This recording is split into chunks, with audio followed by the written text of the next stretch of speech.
Good evening, everyone. I'd like to welcome you to the 2022 Tewksbury Town Crier Candidate Forum. My name is Paige Impink, and I have the pleasure of introducing our moderators, Rosalind Impink and Cassia Burns, correspondents for the Tewksbury Town Crier. I just have some housekeeping before we get started this evening. We ask everyone to mute their phones, and please be respectful of the candidates. Tewksbury's annual town election is Saturday, April 2nd. Polls will be open from 8 a.m. to 8 p.m. at the Senior Center, Town Hall, the Rec Center, and the library. Tewksbury Town Clerk Denise Graffio would like to notify voters that absentee ballots are now available at the Town Clerk's office. Please contact the Town Clerk's office with any questions, and questions about your new voting precinct is on your town census. Don't forget to fill out your town census. This forum is being broadcast live on Tewksbury Telemedia, Comcast Channel 99, and Verizon Channel 33, streamed on Tewksbury TV's YouTube channel, and is being recorded. Thank you to Brian Dorrington and Jason Marshall for their help. Tonight, we have 3 of 4 candidates for 1 seat on the Tewksbury Planning Board: James Duffy, Cody Smith, and George Ferdinand. Incumbent candidate Jeremiah Delaney is unable to be with us this evening. We will hear from town moderator candidate Dustin Weir and 3 school committee candidates, Kayla Biagioni-Smith, Christine Chesbrough, and Richard Russo. These candidates are to be applauded for stepping up and participating in our town government. Regardless of the outcome of the election, I hope that each candidate will continue to stay involved in the community by seeking to serve on committees, boards, attending town meeting, and participating in other meetings and events in town. This forum is an opportunity to hear from the candidates on topics of interest, but I encourage residents to seek out your own information. If you don't hear a question you'd like to get an answer to, reach out to the candidates personally and ask them. They will be representing you. The format will be as follows. Candidates will make a 90-second opening statement, followed by questions in a round-robin format with up to 2 minutes to answer. A lightning round will follow with yes or no questions, concluding with a 2-minute closing statement. Candidates will not talk over other candidates, and all answers will be directed to the moderator. Questions were solicited from the community and have been incorporated into the forum. The starting order was randomly selected before the forum. In the case of unopposed candidates, they are being provided 5 minutes to share their statement. And with that, I'll turn it over to Rosalind Impink, who will start with opening statements for the Planning Board. Thank you so much, and good evening, everybody. Thank you for being here.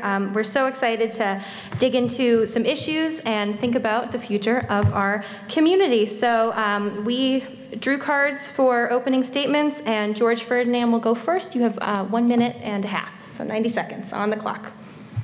Thank you, Rosalind. And good evening, George Ferdinand. Thank you to all who made this event possible. I'm running for Planning Board. Have been a resident in the town. Later this year, it'll be 8 years. 2015, I married Patty, which many of you know, that she works in the medical profession. In 2016, I was appointed to the Visioning Committee, elected to the Board of Health, which was one of my most thankful things I've ever done in my life. Appointed to the Executive Board of the nonprofit Tewksbury Cares. I have brought 2 articles to town meeting, which were defeated, voted in every election, attended fall special meetings, and only missed 2 annual town meetings. When I came here, I liked, other than my fiance Patty, the library, the trails, an open space, the police station, the high school, and the new town hall that was being constructed. But there were also things I wasn't so fond of. Regulations that needed to be updated. Route 38, the road itself and business occupancy rate, or the lack thereof. lastly, and most importantly for this election, too much building. Thank you. Okay, thank you, Mr. Ferdinand. Next, we'll go to James Duffy. 90 seconds. Good evening. Thank you, Town Crier, for putting this forum on. My name is James Duffy. I normally go by Jim, for those of you that know me, and that's mostly just to differentiate myself from my son, James, who also lives here in Tewksbury, and has 2 of my 8 grandchildren. I grew up in Wilmington. I've been in Tewksbury for 37-ish years, 38 years, we'll call it. Long time. And I've been very involved, you know, from the time the kids were little. We were on the, my wife and I were on the Heathbrook PAC. I've been involved in youth sports. I've coached hockey and girls softball and baseball, and I spent some time on the Youth Hockey Board of Directors years ago. I served on a committee in town here called the Green Committee a few years back, and which I thoroughly enjoyed, in which we were able to source revenue to be used for energy improvements on municipal buildings. I'm looking forward to the campaigning, and Tewksbury's a great town, and we have a little bit of work to do, and a lot of work has already been done, and here we go. Great, thank you so much. And Cody Smith, you have the last opening statement, 90 seconds. Thank you. My name's Cody Smith, homegrown, grew up here my whole life, moved out for 4 years and decided to come back and buy a house here. Wanted to run for planning board to try to get invested more in Tewksbury now that I own a home here. That's it. Thank you so much to all the candidates. We'll jump right into our first question. Our town is growing and changing at a rapid pace. What is your vision for the community? And specifically, how would you work towards building a vibrant Main Street? So following our waterfall, we're going to start with Mr. Duffy. Okay. As I mentioned, or I may not have mentioned, I'm what's called the lead AP, and I'm kind of a firm believer in lead AP. Lead is a green building rating system, and I also have a background in construction management and so forth. So, and I think that community connectivity, healthy buildings for the residents to live in, energy efficiencies, I think all of those things are extremely important on any development that wants to come down the pipeline into Tewksbury. You know, once the builders walk away, you know, somebody has to live in those units, and I think that they need to be as energy efficient and as healthy as possible. Great, thank you. Cody Smith, you're up next. 2 minutes, same question. Could you repeat the question? Sure, certainly. So what is your vision for the community, and specifically, how would you work towards a vibrant Main Street? My vision is to see Tewksbury succeed, mostly. My vision, I'm not too sure yet, just because the planning board's new for me. I've been in construction my whole life, but I'm still trying to learn where the boundaries of the planning board starts and ends. Great, thank you. And finally, George Ferdinand, what is your vision for the community, and specifically, how would you work towards building a vibrant Main Street? Well, I mean, I have so much stuff out online if you type my name in, but obviously, I gave some ideas on how to make from 10 years to 7 years the repaving of 38, for instance. One of the effects, and actually I'm in favor of the fair share amendment this year, which people say it has nothing to do with local, but it does, because the percentage of it goes to the town. If that percentage comes in, how about this idea? How about hire the people like they do on the highways, do it at night, you don't disturb the businesses, you don't get more traffic during the day. And lastly, I'll just say, it's really not my vision, but I do believe, like the good book says, that if you don't have any vision, the people perish. I want to say, I wish I brought it today, 106-page document that the people said we want in this town, from the visioning committee that I was on 2017. Thank you. Great, thank you so much. And we'll move right along to our second question, which is also a 2-minute answer. What role do you think that town staff plays in the planning board decision-making process? And this time we will start with Mr. Smith. The town staff, I believe, has a big role, because half the time the packets that the planning board will receive is formulated by the town staff. Yeah, so they have a huge role. They're the ones giving us all the information. And that's all I have on that. Great. Thank you. Thank you. Mr. Ferdinand, you're next. I enjoy that question. It kind of puts you in a position where you gotta, I'll give you an example. I supported the regional dispatch. If you know about it, what happens is it would save the town $600,000 a year. But I'm a union guy. Do I want to mess up people's jobs? The first thing the people said in there, they go, we're going to lose our seniority, we're going to lose our jobs. And we told them what was going to happen.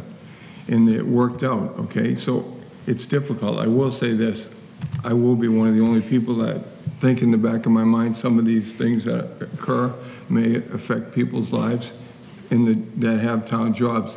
Lastly, I mean, I didn't want to talk about this issue, but I'm one of the only candidates that probably opposes the DPW, and I have friends that work in the DPW.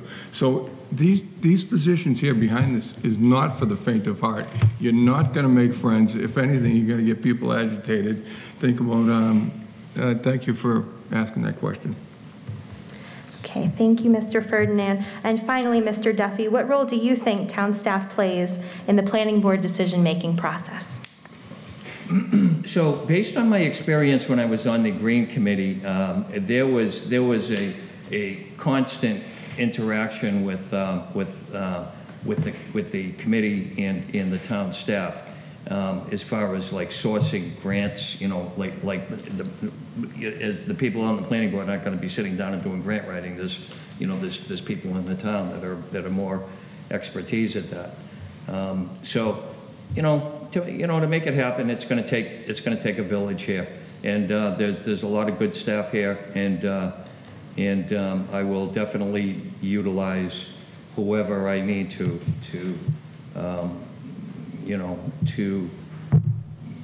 manage any projects that come down the pipeline into the planning board's purview. Great, thank you, everyone. We'll move on to our next question. The climate crisis is an issue of increasing concern across the world and here in town. How would you promote the development of more energy efficient and climate resilient homes and buildings in town? And we will start with Mr. Ferdinand. Well, I got to tell you, it's a question I really seriously didn't think about. And we all learn something every day, which I'm thankful for. But I will say, we obviously got to have more tax breaks for folks that do buy solar, or I do like all the buildings some years ago in the town manager led in that them being green as much as possible. And I just want to end my question I'm almost with a question behind. I was against the plastic bag ban. As one of the big people that would know about that is Paige, and I described the reason why I said that. And if we don't contact our officials in Washington and say we need Russia, India, and China to comply with these big things, then everything we do in our town is not going to matter. You may think I'm kooky, but that's the way I see it. Thank you. Okay, thank you, Mr. Ferdinand. Mr. Duffy, you're next. So I do have some expertise in that area, being a lead AP, and I think I may have already mentioned that I think that any project that comes through town energy efficiency should be priority one. I think that we have a very good building code right now in Massachusetts. The International Building Code we go by with the Massachusetts amendments. But we also have a stretch energy code here in Tewksbury, which is 10% more efficient than building code. Any building that's built to the current building code would be what's called LEED Silver Certified. I believe that when we talk about staff, though, it's difficult for one inspector to be able to verify that all of the insulation and building envelope features on new construction are done to code, and I think that that's where we can probably, if anything, we could probably improve a little bit and have some assistance there. All right, thank you, Cody Smith. You're next. 2 minutes. Thank you. I didn't look too much into this. I mean, I've done renewable housing and stuff like that that is going in the green direction, but I would have to agree with what you said, is that the current building code right now is fairly well. It's progressively moving in towards a greener direction, so it'll be fun to see. It'll be fun to see what they have us do next, really. That's all I have. Great, thank you. Thank you all. And we'll move along to the next question then. The planning board is just one part of shaping the town's future. How would you look to work with other town boards and committees to ensure that all objectives of the town master plan are being met? And we'll start with Mr. Duffy, 2 minutes. Okay. Yeah, so I've seen in other cities and towns, you know, as I went through permitting processes in some of those towns, that, you know, when somebody puts in a permit application, you know, it kind of automatically makes the rounds to all of the boards. And I don't really see that as a streamlined process here, and I think that's something that we could all work on a little better, to try to be sure that the left hand knows what the right hand is doing, as far as information that the various boards need, and to know what the planning board needs to do as opposed to the zoning board, and so on and so forth. And that's what I would say to that. Great, thank you. Cody Smith, you're next. 2 minutes. Could you repeat the question? Certainly. The planning board is just one part of shaping the town's future. How would you look to work with other town boards and committees to ensure that all objectives of the town master plan are being met? Anything within the realm of the planning board would be my only answer. Anything that the planning board reaches. I got a whole packet of information from the town, and I am still doing a lot of studying on that, which is pretty thick, so that's the answer to my question. Thank you, and Mr. Ferdinand. As a personal resident and a taxpayer, I meet with the town manager personally about every 6 months and talk to him about some issues. But obviously, this is geared to more what would you do if elected. I've been on the Board of Health, asked the folks that worked with me. I don't really want to go and try to tell some other group like what direction they should be going in. But, you know, I throw my 2 cents into different things when we talk. Jay Kelly's a good friend of mine. Even folks that I've not voted for or disagree with, I talk to them about things. I'll just leave it at this one. And I think you could honestly attest to this. Would you say people that you talk to about the town that are homeowners say, this is what they say, and agree, tell me if, or just think about it. They say to me, they say, how is it that all the businesses or big projects, if they call up the town in a heartbeat, the building department's right on it, and yet when we try to get our things done at our house, it takes much, much longer. I will give you this, that I will work as hard as I can for the homeowners, that their projects get accomplished too. Thank you. Thank you all. We'll go on to our next question. Housing is a pressing concern in Massachusetts, especially for young people. What solutions would you offer from a planning perspective to the town's affordable housing issues, with the understanding that the practice of waiving affordable units in exchange for a fee has put the town in a vulnerable position relative to the state's Chapter 40B? And we will start with Mr. Smith.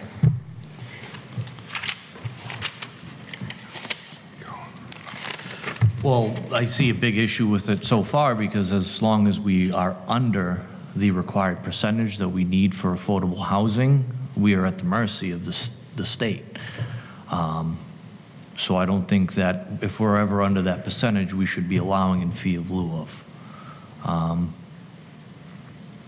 Obviously, there's some times where you would have to look upon it basis by basis, but I don't think multifamily dwelling should have in fee of lieu of until we're above that housing number. That's all I have. Thank you. Mr. Ferdinand, you're next. Well, my closing statement, I prefer to end on a couple of those things in regards to that. But I will say, again, I moved here in October of 2014. I went to one of the first meetings that I was able to go to. It was at the old town hall, the one that was there. What do you call it? Before it moved in here. And David Gay, I'll just say David Gay's head almost exploded, and if you know David Gay. And they voted in favor of the project that's behind the Lowell General on Main Street, the Lowell General, I call it the emergency, but it's technically not emergency. And I said, after that meeting, this town is screwed on 40B for the next 5 years at least. And I ran the next year and lost, but I'm glad I got the word out. You know, I'll speak more on it near the end, but it's I don't support it. I'll just say that right out there. Okay, and Mr. Duffy, you're up next. Yeah, so the fee in lieu of, I mean, there are probably a handful of instances when that more or less makes sense, but I think in general terms now, in the position that we're in, even though the town has a substantial amount of money from that, it sort of shifts the burden of building affordable housing to the town, and you know, the town, we're not builders, you know, and I think that definitely needs to, we need to apply the brakes to that and be more, have an eye more towards affordable units in the short term here. As far as housing, it's a problem nationwide, and we need to be looking at some, you know, we need to be thinking outside the box a little bit as to how that's gonna be managed 20, 30, 50 years from now. But in the short term, fee in lieu of, I think we need to pretty much put the brakes on that, and let's make the developments provide the affordable housing to keep us at the 10%. Great, well, thank you all. I do want to ask another question. So none of you have ever served on the planning board before? No. Now, with that in mind, what's your plan? If you get elected to the board, how are you planning to get yourself up to speed, learn more about town zoning issues? What's your plan going into this? So we will start with Mr. Duffy this time. We'll go back to you. Okay. I think probably, I know in the recent change, you know, from the 5-year term to the 3-year term, part of the opponents of that were that there was somewhat of a learning curve, and I expect that there is going to be a learning curve. You know, probably the first thing that I would ask the town to do for me is to allow me to go to the MCOG, the Northern Middlesex Council of Governments training sessions, and just try to get up to speed on what's expected of us as planning board members. You know, the do's and don'ts, and you know, and then of course, you know, talk to other planning board members and hit the road running.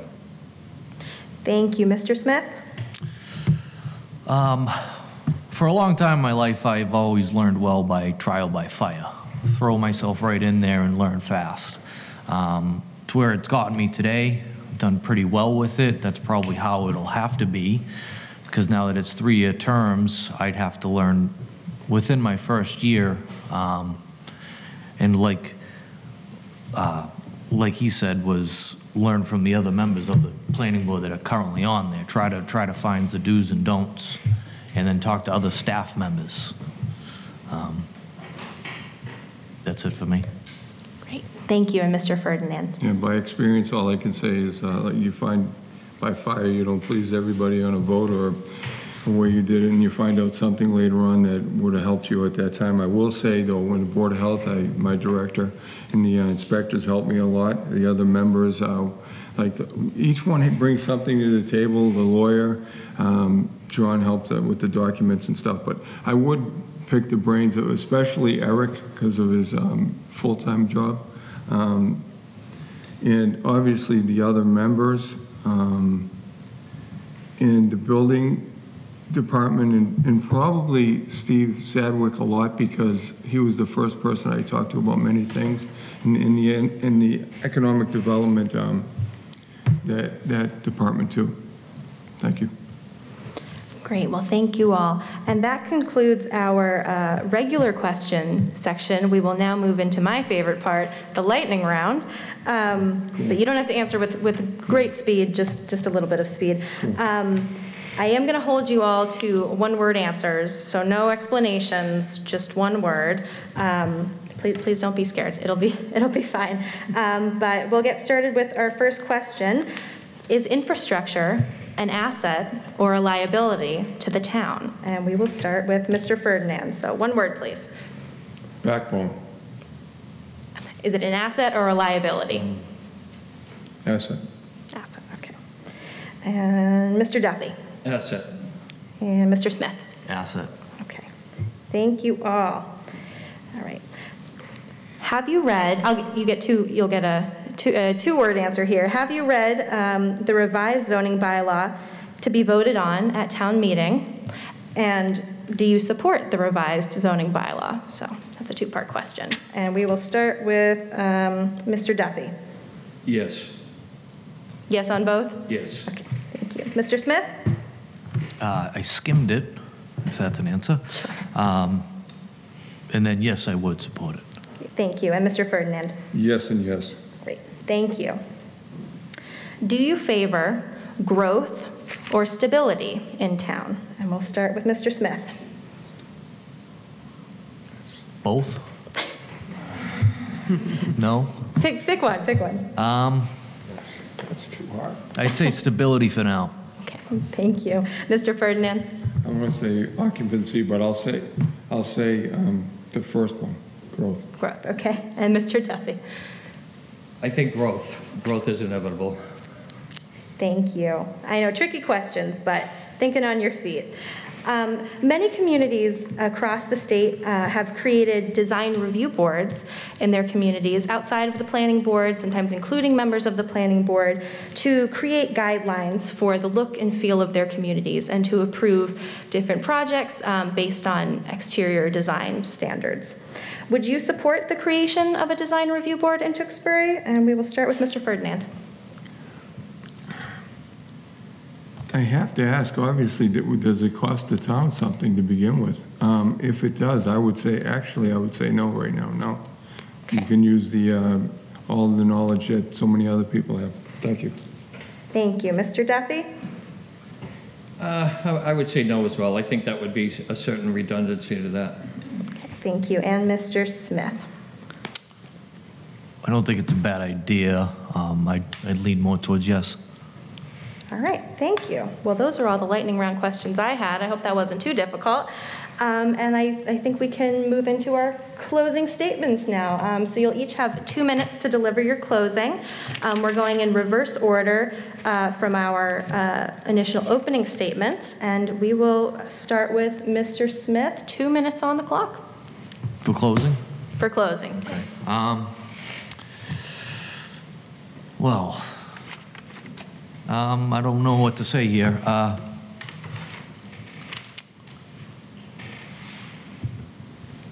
looking forward to, if I were to get in, I'm looking forward to working with the town, meeting all the new members. Good luck to everyone on this upcoming vote. Good luck to you two gentlemen. Thank you, sir. And good luck to the town of Tewksbury. That's all I have. Thank you. Mr. Ferdinand? Okay, I'll try to say it quick.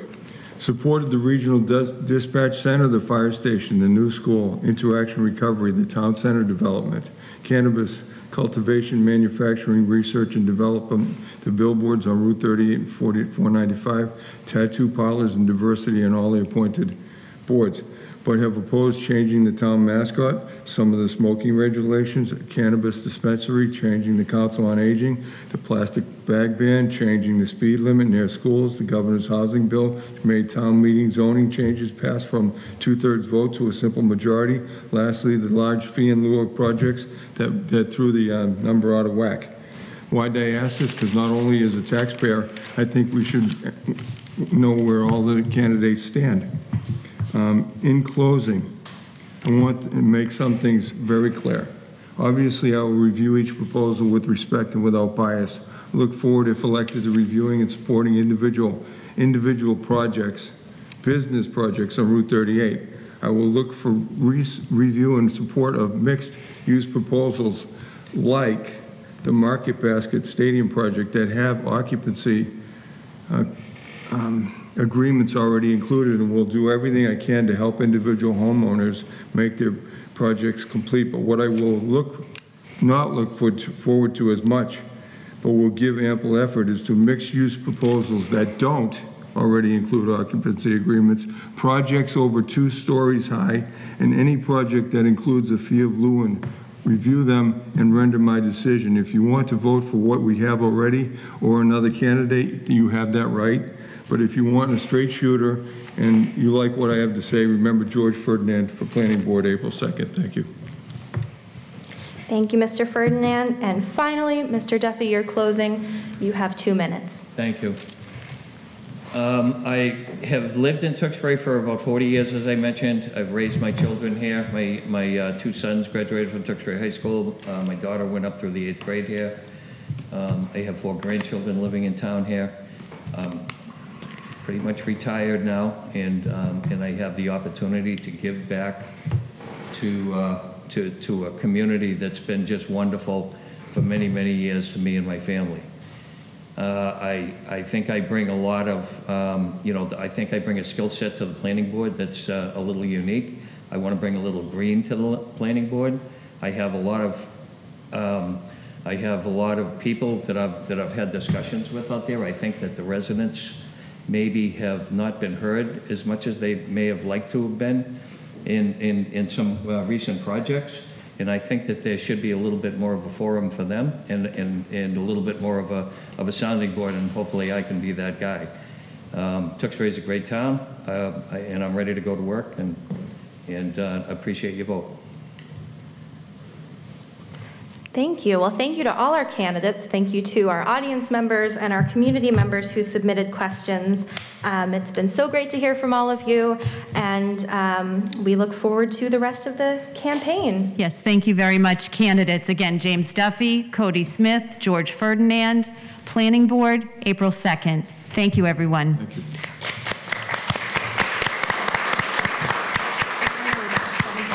Now we're going to take a brief break, and we'll be back in just a moment. Rudy, thanks for that comment. All right, Tewksbury, welcome back to the Town Crier Forum. We are about to hear from Town Moderator candidate Dustin Weir. Dustin is running for a 1-year unexpired term, and he's going to offer us his personal statement. Thank you, Dustin. Good evening. Thank you to the Town Crier, and thank you to the moderators and organizers of this evening's event. My name is Dustin Weir. I'm running unopposed for the Town Moderator for a 1-year unexpired term. Normally it's a 3-year term, but we've got 1 left in the current term, and hopefully, I get enough votes to be able to participate. And I appreciate the opportunity, Paige, Rosalind, and Cassia, to come here and just let everybody get to know me a little bit, even though there's no real competition or debate. So I moved to Tewksbury in 2016 with my family. My wife works as a public school teacher in Boston, and my son, who moved with us right now, he's 8 years old. Shortly after we moved here, my daughter was born. She's now 5. as soon as we got here, you know, it was really the place that we decided to set down roots and spend a good, you know, portion of our lives, if not through the rest of our lives. So it's been a wonderful place to live, and I've always felt gratitude to the community, and I've always felt the responsibility to give back to the community. I've participated in a number of volunteer events. I'm a learn to skate coach.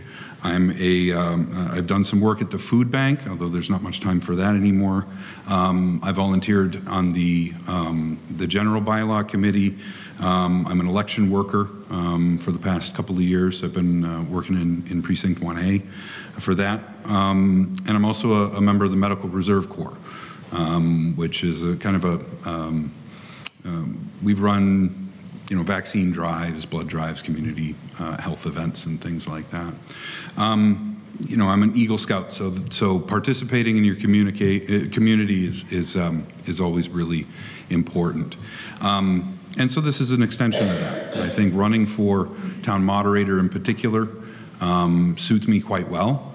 I run a group of 12 engineers, and you know, having a staff of 12, you always have to listen, be open, not necessarily push around your opinion.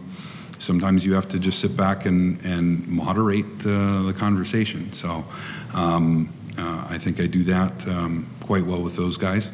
I also have a pretty good technical ability. So as an engineer, you know, reading and interpreting standards and methods and procedures is all part of the job. I do have a master's degree in engineering, and I think interpreting the bylaws, something that I got a chance to try out on the bylaw committee, is something that I would do quite well. Yeah, other than that, I appreciate the chance. I appreciate that if it's only a one-year term, so if you don't like me, we can do this again in a year. You're not stuck with me for 3 years. And yeah, thanks again, Paige. Thanks again, Rosalind and Cassia. Have a good evening. Thank you. Thank you very much, Dustin. Thank you for stepping up.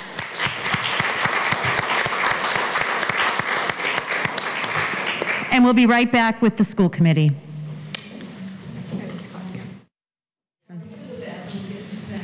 Okay, we are back. Thank you for the Tewksbury Town Crier Candidate Forum. We now have our school committee candidates with us, Christine Chesbrough, Kayla Biagioni-Smith, and Rich Russo. Thank you so much, candidates, for being here and participating this evening. We're going to throw it over to our moderators, Rosalind Impink and Cassia Burns.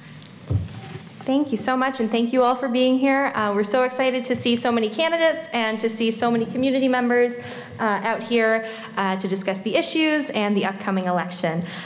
So we'll start with opening statements. You will each get 90 seconds to make your opening statement, and we'll go down the line. We pulled cards before to determine the order, and then all our questions after will follow a waterfall pattern to the best of my ability. So we'll start with Christine Chesbrough. You have 90 seconds. Thank you. Good evening. I want to thank everyone who has helped organize this forum and submitted questions. My name is Christine Chesbrough, and I'm running for school committee. I'm running to ensure that the #1 focus of our district is the education and well-being of all students. I want to be a voice for all children and an advocate for their education. I believe every student deserves the best education possible. I have 2 children. One is currently a freshman at Tewksbury Memorial High School, and the other one graduated 2 years ago. I believe it is important to learn from our children because they are our future. As a parent, I'm proud to say that my children and their peers have been educators in my life. I believe it is extremely important to hear what the students have to say. Throughout the 26 years that I've lived in Tewksbury, I am proud to say that I have been extremely involved in the community. Such involvements include the North Street PAC, administrating town Facebook pages, Girl Scouts, the full-time remote parent group, CCD, a town warrant, and a former daycare teacher. My experience of working within the schools and the community and having discussions with my children, their peers, parents, and administration has taught me many important skills, as learning never ends. I have learned leadership skills, how to effectively listen and communicate with others, how to bring our community closer together, in that there is always room for improvement. Using the skills that I've gained through my past experiences, I'm dedicating to making our district the best it can possibly be.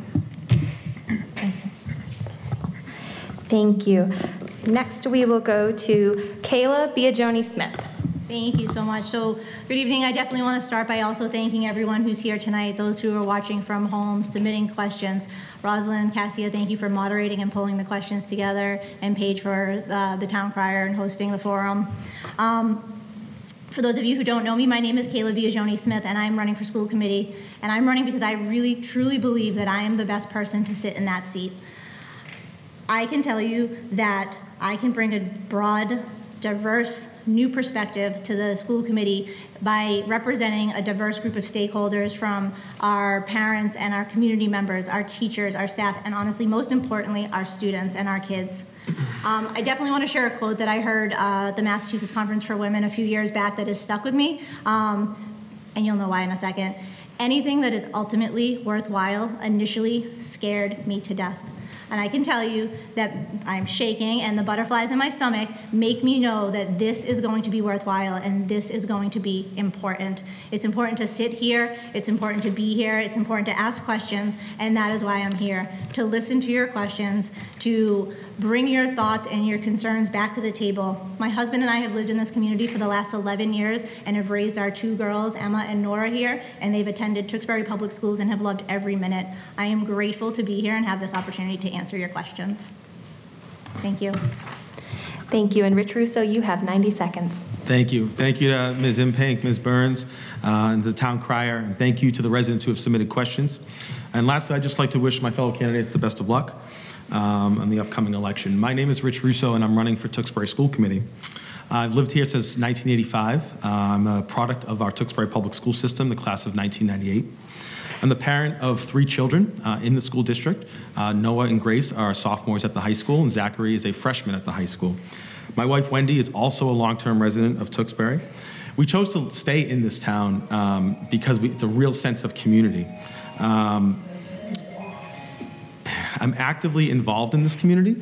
I'm currently a member of the Tewksbury Finance Committee. I'm the president of Tewksbury Youth Football and Cheer in the town. I've also served on other youth sports boards, Tewksbury Youth Baseball and Tewksbury Boys Basketball. And I also served recently on the reopening task force to get our kids back to school in 2020 and 2021. I hold a CPA license. I graduated from Bridgewater State College and currently hold a master's degree in accounting and a master's degree in management.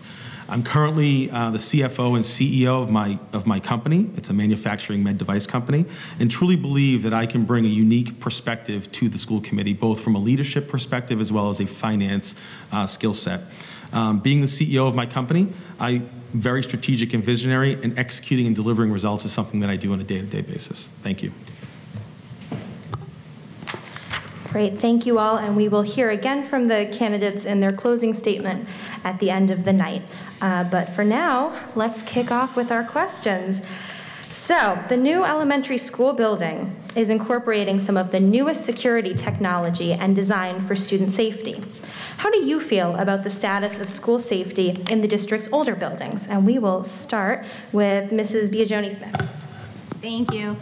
So I definitely think that we've done a lot to improve our safety in our school buildings. I can tell you recently the Heathbrook School got a new vestibule when you're entering their building, so you're not directly walking into the building any longer. You're walking into a secure environment for the administration to be able to acknowledge who's there and that they belong there.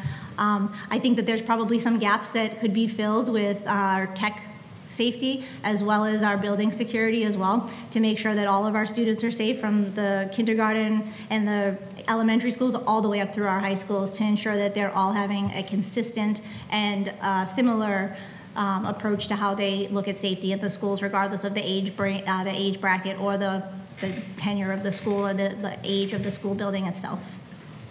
Thank you. Thank you, Mr. Russo. Same question, and you also have 2 minutes. Can you repeat the question, please? Sure, certainly. The new elementary school building is incorporating some of the newest security technology and design for student safety. How do you feel about the status of school safety in the district's older buildings? Thank you. So, student safety is of the utmost priority. I think that the technology that the new school brings there's been multiple enhancements that have been made in the district at some of the older school buildings. In fact, being a member of the Finance Committee, there's been talk in terms of the capital improvements, in terms of things from an intrusion alarm system at the Ryan School and then other schools as well. So I believe that it needs to be prioritized. And then once we sort of have the new technology in the new school, I think it would be worth exploring it in some of the other schools, especially where there may still be gaps that exist today. Thank you. Thank you, and Mrs. Chesbrough. Can you repeat the question, please? Certainly. The new elementary school building is incorporating some of the newest security technology and design for student safety. How do you feel about the status of school safety in the district's older buildings? I think safety is one of the most important things in our school, and our children need to be safe at school and feel safe. I do believe there's room for improvement. I think that by following what we're doing for our new school, and exploring other options with even just other schools, just to make sure that our children are safe. Thank you. Thank you. Thank you all. We have another 2-minute question. So there have been ongoing racially motivated incidents at Tmhs targeting Black and Jewish students. What would you do as a school committee member to address these issues? And we will start with Mr. Russo, 2 minutes. Thank you. I sort of first would want to understand the problem. What is the motivation behind some of these things? There's a lot of emotion in our community. Part of the reason why there was a DEI committee that was formed, over the last 2 years. So I'd want to sort of step back a second and just say, okay, how can we help bring an awareness to the school district? Maybe there's ways to think about how to promote awareness, not just at the older grade levels, which I know that there are clubs that exist, et cetera, but how can we make that available across all of our schools at the right age levels, of course, elementary all the way from K through 12. And work really with the administration on how we can sort of think about bringing programs to our district as a whole. Thank you. Thank you. Mrs. Chesbrough, you're up next. Can you repeat that question? Certainly, certainly. And any time you want the question repeated for anything, please let me know. There have been ongoing racially motivated incidents at Tmhs targeting Black and Jewish students. What would you do as a school committee member to address these issues? I would make sure that there's programs in place for the children. There used to be speakers that used to come in to speak to the children, and they haven't been doing that anymore. I think it's important for all children to feel safe in school, and I don't think that I don't think that what they're finding is appropriate. I think that having speakers come in, starting at the lower grades and teaching them is really important. And you have to reach out to the children when they're younger and teach them when they're younger, because just the way society is. Thank you. Thank you. And Mrs. Biagioni-Smith, you're last. Thank you. So I think there's a few things that we can do, and I definitely think that this can start at our younger age group all the way up through. As the other candidates said, having clubs and groups is definitely important, but teaching kids how to have difficult conversations is also important, and how to address some of those type of things that typically take a long time into adulthood to sometimes feel comfortable talking about with people. At my company that I work for, John Hancock, I am a member of our BIPOC community, which is Black, Indigenous, and people of color, and we work constantly to try to make sure that people from that entire group feel welcomed and valued all of the time. And I think that would be important to bring to the schools as well, to make sure that all of the children feel valued, but not only the children, the staff as well, because it would have to come down from above for them to feel valued, for the students to feel valued. The people that they're with every day would need to feel that as well. So I think that that's important, and teaching them how to have those difficult conversations and bringing in programs and speakers and whomever it might be to let them know that it's okay to talk about those things in a safe environment would be really important, I think. Thank you. Thank you all. And we'll move on to our next question. Some parents have expressed dissatisfaction with services and support for their students. Given your understanding of Tewksbury's current special education program, what could Tewksbury do better to serve students and their families? And we will start with Mrs. Chesbrough. I think they need to make sure that they have the appropriate staff to give the to give the children the services that they need. Just from talking to some parents, there's services that the kids are not getting that they need to have. I think that that's the most important thing about special education, is my feeling. Thank you. Thank you. And who's next? And Mrs. Biagioni-Smith, you're next. Thank you. I agree that ensuring that we're right-staffed is incredibly important, and that the fact that that department feels like they're struggling and they're drowning is something that we would need to address and remediate sooner rather than later, because that would basically hold the backbone for that program. I also think that keeping the communication fields open across the parents and the administration and the special ed department and the special ed coordinators and counselors and whomever else it is that's involved in the development of the program for that specific student would also be important. So keeping the doors open communication-wise, making sure that we have the right number of people on hand to address the students that need those services, and just making sure that all of our families are being heard would be important. Thank you. Thank you. And Mr. Russo, 2 minutes. Can you repeat the question? Certainly. Thanks. Some parents have expressed dissatisfaction with services and support for their students. Given your understanding of Tewksbury's current special education program, what could Tewksbury do better to serve students and their families? Great, thank you. So I actually recently just had an opportunity to actually meet with Mr. Pelletier, the Director of Special Education Services in the district. And I think, you know, a couple things that I learned. So first of all, just to maybe express a couple facts. So there's approximately 645 kids today in the district on some type of special education service or being provided that service, whether it's through an IEP, 504 plan, et cetera. And there's approximately 80 staff in the district that service those children, whether it's through DLC work or case managers or you know, teachers in the classroom, et cetera. So that those students represent roughly 18 or 19% of our district population student-wise. So from a teacher to student ratio, it's about 8 or so. I think one of the things, though, that was lacking in terms of services during COVID especially was there were a lot of gaps in services that were being provided. I think, you know, one of the things, and I think it is getting back on track, but one of the things as a school committee member that I would look to see is how can we continue to bring parents and the administration together to ensure that that those services are back up and running, and that children are being, you know, provided the service that they adequately need, and that questions are being answered. I think the other thing, from my perspective, is that they have.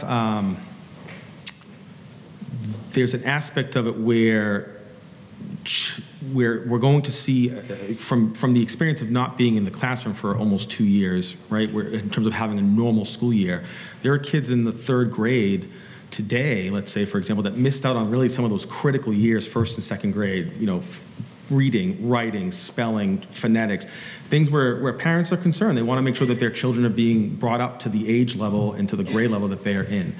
So as a school committee member, I want to ensure that that continues to happen across the district. Thank you all. All right, and we'll move on to our next question, which is also a 2-minute question. Climate change is an increasingly important area of concern worldwide and in our community. What is one school sustainability initiative you would like to see funded in the district? And we will start with Mrs. Biagioni-Smith. So I would love to see a recycling program brought back into the schools in a more robust capacity.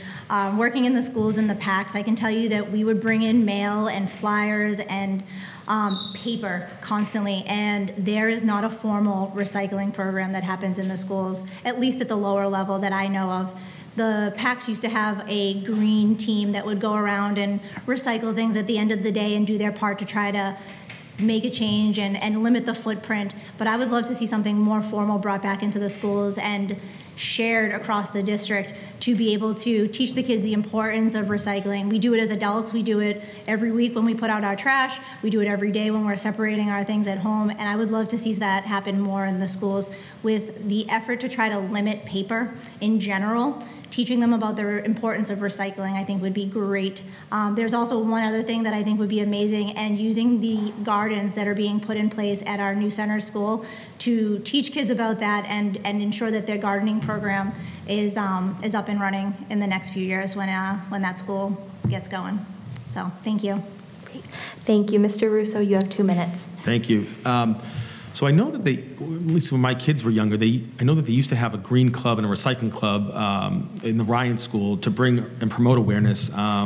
And so I know that at the administration level, they are trying to utilize less paper. And I'd love to be able to see that work its way into the classroom and into each of the schools, because I do think it will help promote an awareness. I think offering those clubs in services as a group, as a club after school, especially from the Ryan School all the way up, I think is going to continue to bring awareness, not only in just recycling and use, but green, climate change, green energy, all the things that you hear about that are the buzzwords that I think are really important for the next generation to fully understand and grasp, so that when they become adults in society, they're able to make the best decisions for themselves and their families someday. Thank you. All right. Thank you. And Mrs. Chesbrough, you have 2 minutes. Recycling also comes to my mind. My daughter actually started a recycling program at the high school, and the children stayed after school. It was a club, and they collected all the newspaper, the paper, and the bottles, the plastic, and they all dispersed it, and it was put outside for the trash men. I think that this should be brought into the lower schools. This brings the kids, they feel good about doing something, and it also makes them aware more of what they can do. They do it at home, and I think it's a great program to do something like that. Thank you. Thank you all. It's an important topic, I think, for all of us to think about. But we'll move on now to discussing the budget, which is a big part of the school committee's role. So my question for you is, what budgetary challenges do you foresee in the coming years for the schools as federal emergency relief funding winds down? And we will start with Mr. Russo, 2 minutes. Well, this is something that's somewhat near and dear to my heart, being a member of the Finance Committee. And I think from the standpoint of the tax dollars that we all pay as residents in this community, the schools receive about 60% of that. It's a very large checkbook. I think our community deserves a school committee member that understands this, understands how budgets work, understands the right questions to ask. As a financial leader in my career, I understand that, I think, better than anybody. And that's where I bring a unique perspective to the school committee. I think as our debt starts to decrease over the coming years and costs continue to increase, we need to look at ways to really put student achievement and student focus at the center of budgetary needs and requests. My promise on this topic is to work with all stakeholders, not only the various unions, but district administration, the town manager, the finance committee, through every single budget cycle. I'd also like to ensure that when making tough decisions regarding the budget, I always want to focus on student achievement. That, to me, is paramount in this process. And I think, and I think that's where we should really focus from a lens perspective and make sure we're prioritizing accordingly. Thank you. Thank you, Mrs. Chesbrough. Can you repeat the question, Certainly. please? What budgetary challenges do you foresee in the coming years as federal emergency relief funding winds down? I think that cost always goes up with the budget, and we really do need to look at it and assess it. I do believe that when we have our school projects, though, we need to hold accountable those doing work at our schools. For instance, the roof at the high school needs to be replaced. Things like that shouldn't happen after 10 years. We really need to dig into the budget and find out what we need to assess it and fix things. Thank you. Thank you. And Mrs. Biagioni-Smith, you have 2 minutes. Thank you very much. It's definitely an important question. I've done some research a little bit on finances and the budget itself, and I've learned that our revenue comes from 3 different places. It comes from the local, the state, and the federal, and that money is then broken up and divided amongst the instruction, support services, and then some other costs that attribute to what makes up the entire school community. I really think that we are going to need to focus on the support services that we're providing to our school community, whether it's the students, the teachers, or whomever who are really needing the extra something to help them get through and come out of this pandemic. We're currently spending around $17,000 per student, and I think it would be important to make sure that we stay within the expectations and the average of the state and other communities nearby, to make sure that we are really focusing on our students, their well-being, the support staff, and the people that are there to take care of them every day. Great. Thank you. Thank you so much. Thank you all to all the candidates. We just have one more question left in our regular round, and then we'll move on to the lightning round, which is my personal favorite. But this question is a little bit about the school committee's work with the superintendent. So the committee is expected to collaborate with and hold the superintendent accountable at the same time. How would you manage this dual role to achieve best outcomes for students? And we will start with Mrs. Chesbrough. You have 2 minutes. I think it's very important that the community does hold the superintendent accountable. We need a good superintendent that is going to be visible, one that recognizes the excellent education of our children. We need someone who's going to have great communication and be involved and just be someone that our children know who they are. Thank you. Thank you. Mrs. Biagioni-Smith, you're next. Can you repeat the whole question again? Certainly. Thank you. Yep. So the school committee is expected to collaborate with and hold the superintendent accountable at the same time. How would you manage this dual role to achieve best outcomes for students?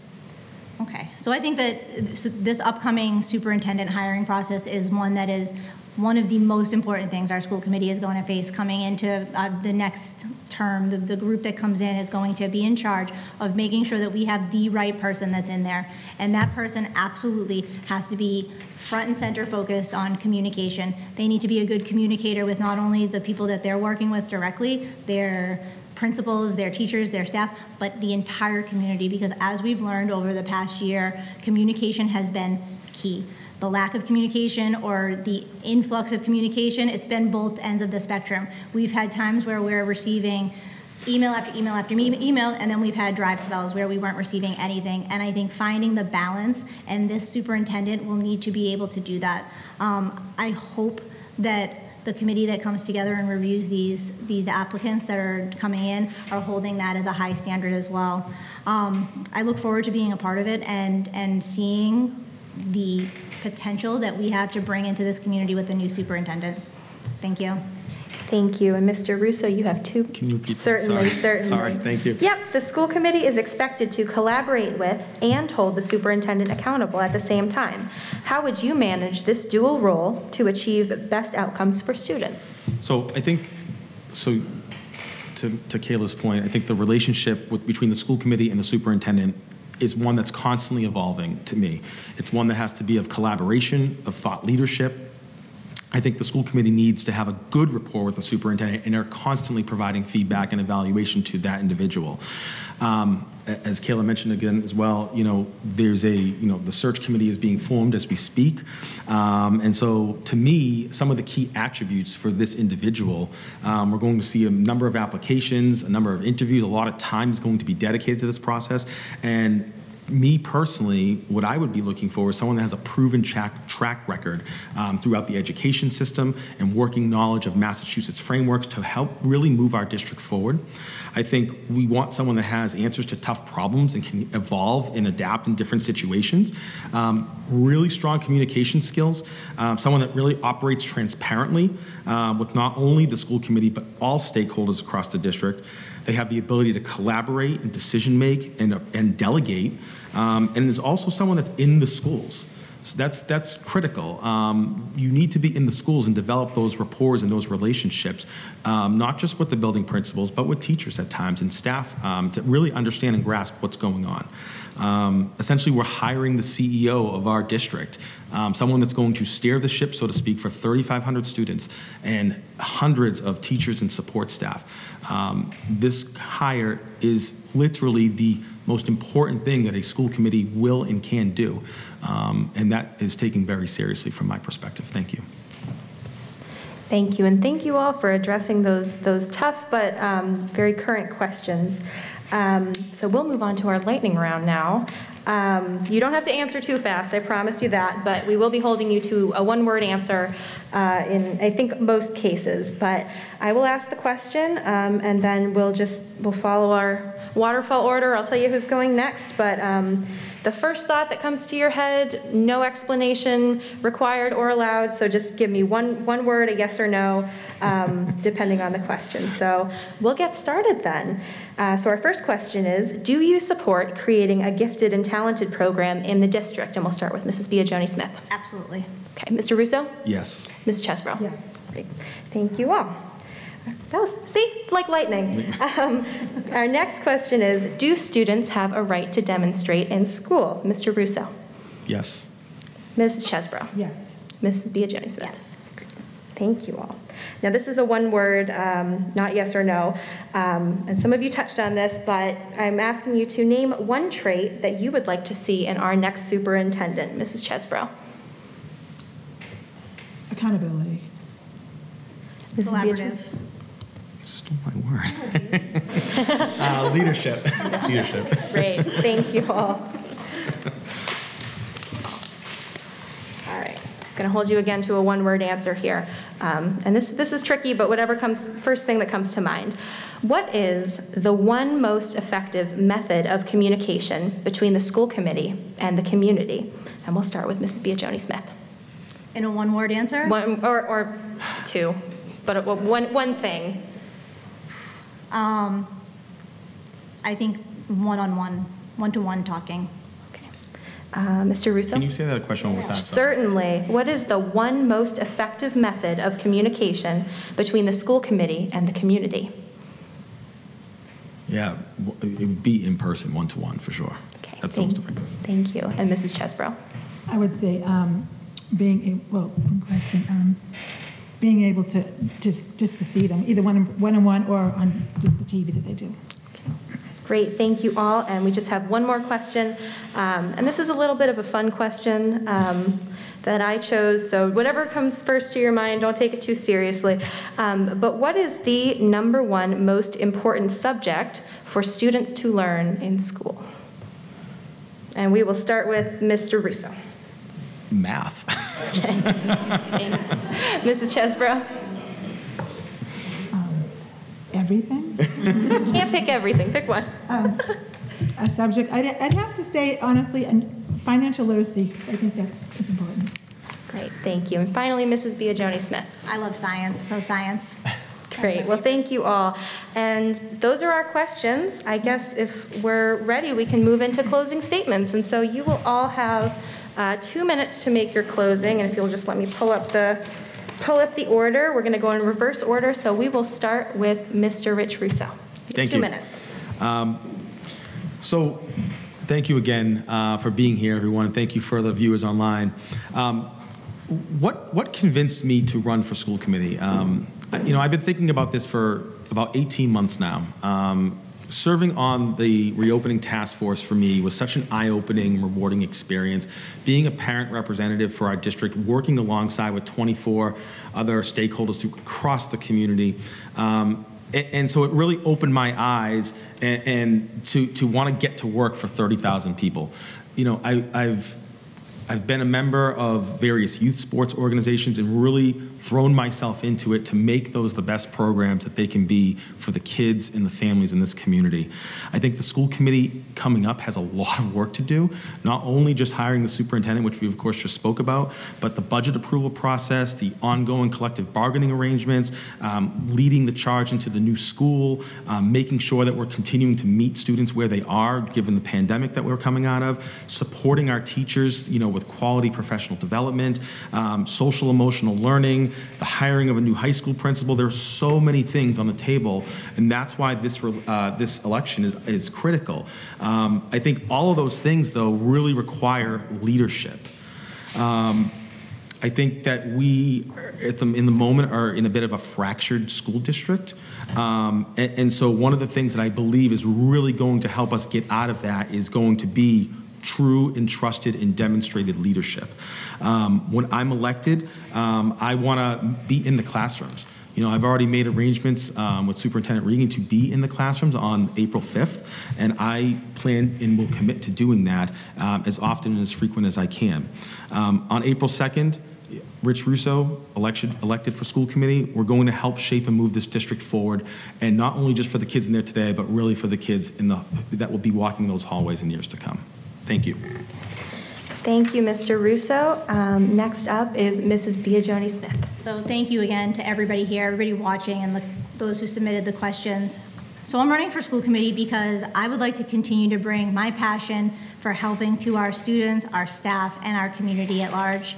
I believe that I can help Tewksbury schools continue to meet the needs of all children throughout their learning journey through engagement and challenging them to not only meet their expectations, but exceed their potential. I feel strongly about calculated, researched, well-thought-out decisions. It's something that I hold true to my heart about making sure that I'm looking at every single situation with the right people in the room, the right people at the table, and making a calculated choice and a calculated decision. I believe in open communication. I've said it a number of times tonight, between parents, between teachers, administration, and honestly, most importantly, our kids and our students, because there have been so many times where I've been having a conversation with someone and a student or kid, my kids, will chime in and say something that I never even thought of. So bringing them to the table through some of the difficult conversations is really important, and making sure that everyone's voice is heard. So a lot of people know that I'm very active in our school community. I'm active in our town as well. I've helped with our Safe Halloween event that takes place at the high school. I've been a member of our No Excuse Moms community and helped lead exercise and fitness routines for not only our moms, but our kids as well. And obviously I've been in the PACs and most recently on the Tewksbury and North Street and Trahan Reuse Committee. And I look forward to bringing that project to the community soon. I have over 16 years of experience in the financial services industry, from project management to people management and everything in between. I've worked on these PACs for 6 years, and I've put my heart and my soul into making sure that these kids and these teachers and these community members and our families have the best experiences imaginable. And I am motivated, I am passionate, and I am driven to succeed. And I truly hope that I have done my part here tonight to earn your support, earn your trust, and honestly earn your vote on April 2nd. Thank you so much. Thank you. And Mrs. Chesbrough, you will close us out. You have 2 minutes. Thank you to all that helped host this event tonight. I'm dedicated to making positive changes in our community. I want people to feel comfortable voicing their concerns and ideas on how we together can make a lasting difference. In the end, we all want what is best for our children. I know through communication and productive dialogue that our town can be brought closer together. I want to show all members of our community that improvements can be made and that we must strive for excellence in all areas. I want to lead by example and show people that they can disagree but work together to find solutions. Not only is this important for our community, but also for the success of our children. I want to prioritize the safety of our students, teachers, and administration. I want to make sure we have the best possible safety measures in place. Socially and emotionally, our children have been through so much with COVID. I want to make sure a plan is implemented for students. That includes their opinions to address the deficits that COVID has created. I want to make sure all students are given the opportunity to receive support. If elected, I will listen to all ideas and use those to help create positive changes. I am determined to make sure that every person has a voice. Everyone deserves a chance to speak their opinion and be listened to. I will encourage others to advocate their needs and their child's needs in a respectful way. I will examine the policies and update them to reflect fairness and equality. I will do my research, communicate with others, and consider all opinions. I will work as a community team player. I will strive for excellence in all areas. I will demonstrate honesty, fairness, and ensure transparency. Most of all, I will be respectful for all. I hope you'll remember my name on April 2nd. If you have any questions, please feel free to contact me. Thank you. Wonderful. Well, thank you so much to all of our candidates. This has been, I hope, informative to the community. And thank you to everybody who came out tonight to support this event and everybody watching at home. That's the end of our school committee section here. We hope that you will all join us tomorrow night where we'll be paneling with the select board candidates and Board of Health candidates. We'll also hear from our library trustee candidates. I want to thank Paige Impink for organizing this event and for Cassia Burns for keeping us on time. Cassia will be moderating tomorrow night, so make sure to come back and hear her questions. I will be running the clock then. And most importantly, we want to thank all the voters for participating. We hope to see everybody on April 2nd. And a huge shout out, huge thanks goes to Jason Marshall, who's in the booth back there for running this event. So thank you to Tewksbury Telemedia. And thank you to everybody who participated. This is how democracy works. So thank you all and good night.